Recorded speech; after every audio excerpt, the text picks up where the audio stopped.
Bom dia, pessoal, tudo bem? Hoje eu vou compartilhar com vocês a minha meditação. A meditação de hoje foi sobre a história de Davi, na época que ele era bem novinho. E na meditação eu encontrei 3 perguntas bem legais. Primeira pergunta: Deus se arrepende do que ele nos dá? Sim ou não? Segunda pergunta: quais são os critérios que Deus tem para um escolhido? Terceira pergunta: por que Deus escolheu Davi? Vamos lá. Levando em conta que o rei daquela época era Saul, ele se tornou um rei ruim, né? Ele se tornou um rei ruim e Deus se arrependeu de ter constituído ele o rei de Israel. Onde que eu vejo isso? Na Bíblia. Em 1 Samuel 15:35 fala: o Senhor se arrependeu de haver constituído Saul rei sobre Israel. Gente, levando em conta que Israel era o povo escolhido de Deus daquela época, não tinha como Deus deixar Saul, alguém que ele mesmo nomeou, tomar de conta do povo e perder a mão do jeito que Saul tinha perdido. Então, sim, Deus se arrepende de nos dar bênçãos. Desde quando? Desde quando a gente tira ele de cena. Se Deus te entregou uma bênção, é porque naquele momento que ele te deu aquela bênção, você estava sob o controle dele. Você tinha permitido que ele controlasse a sua vida. Aí, quando ele te entregou a bênção, você pegou a bênção, pôs no bolso e, ó, se picou no mundo. Tirou Deus de cena. O que você faz com essa bênção, gente? Sem auxílio. Sem o dono da bênção te ajudar a discernir qual que é a sua ação de acordo naquela bênção. Você não pede nem direção divina, você só pega, esconde e vaza. Deus tira a bênção, gente. Ou ele tira ou você mesmo joga a bênção fora. Aí vem, ai meu Deus, por que eu perdi essa oportunidade? Porque Deus deu. Só que você não permitiu que Deus andasse e fizesse essa bênção evoluir junto com você. Você quis ir sozinho, você tirou Deus de cena. Foi o que o rei Saul fez. Então Deus se arrepende sim de entregar para nós bênçãos, que a gente perca a mão e tira ele de cena e queira administrar a bênção sozinho. Aí ele se arrepende. Por quê? Porque a gente faz besteira.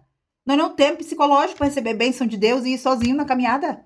Deus precisa ir junto. Então, sim, primeira pergunta respondida. Deus se arrepende de abençoar, de nomear, de escolher. Se arrepende, viu? Então, por favor, não seja uma das pessoas que Deus se arrependeu. Vamos continuar na história. Então, Samuel foi escolhido por Deus para escolher o novo rei, né? Porque Saul não estava dando certo. Deu errado a bênção.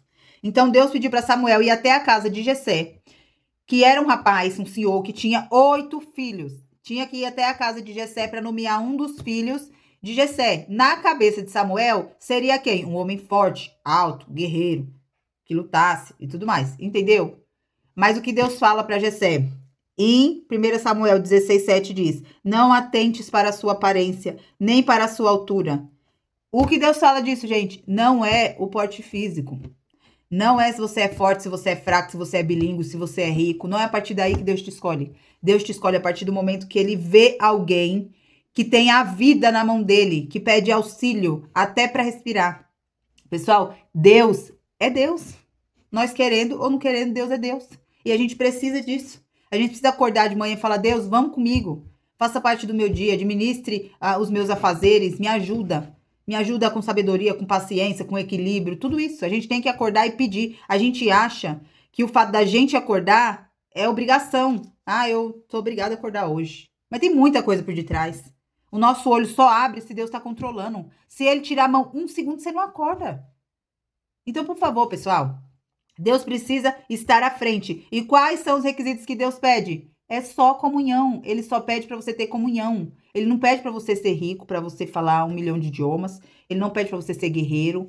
Ele não pede para você ser extrovertida, para você ser linda. Ele não pede isso. Ele só pede comunhão. Segunda pergunta respondida. Então, foi lá, Saul na casa de Jessé, escolheu um dos filhos. O que Jessé fez? Trouxe 7.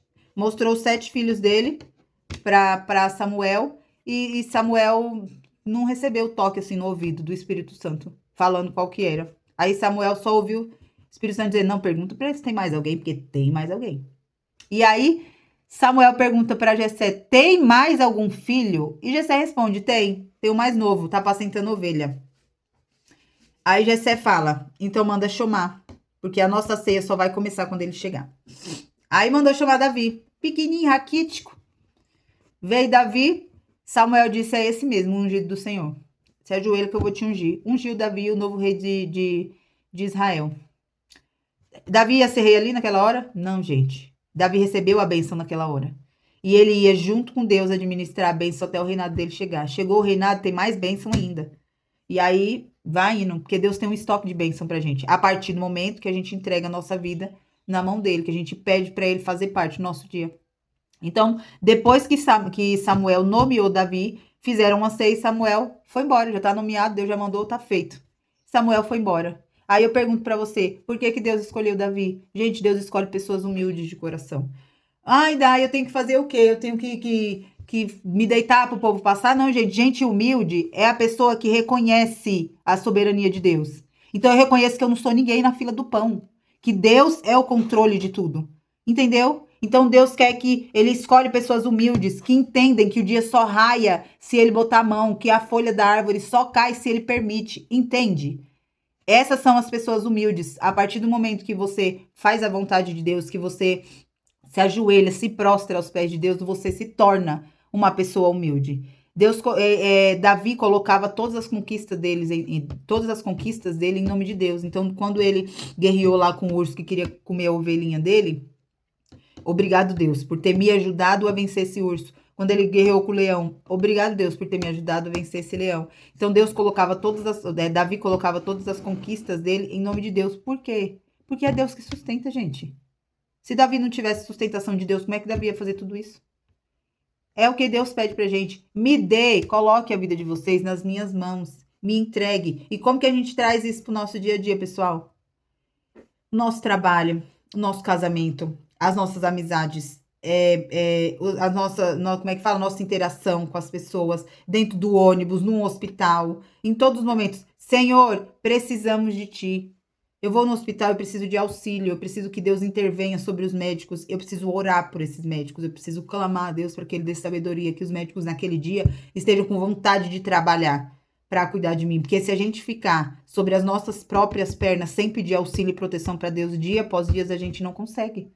Então, essa foi a meditação de hoje e eu gostaria de orar com vocês, tudo bem? Vamos orar. Senhor Deus, permita-nos entrar na Tua presença. Somos gratos, meu Pai, por mais um dia de vida. Estamos aqui para pedir que o Senhor faça parte da nossa semana, principalmente agora da nossa segunda-feira, que amanhã a gente tenha vontade de nos prostrar, de curvar nossas fontes e falar contigo novamente, para que amanhã seja um novo dia abençoado e guiado por Ti. Obrigado por todas as bênçãos que o Senhor nos entregou até agora. E, por favor, nos capacite a administrar todas elas. Esteja conosco. Obrigado por tudo, pelo cuidado, pela parceria, pelo sacrifício, pelo dom da vida. Somos gratos. Em nome de Jesus. Amém. Obrigada, pessoal. Ótimo dia pra gente.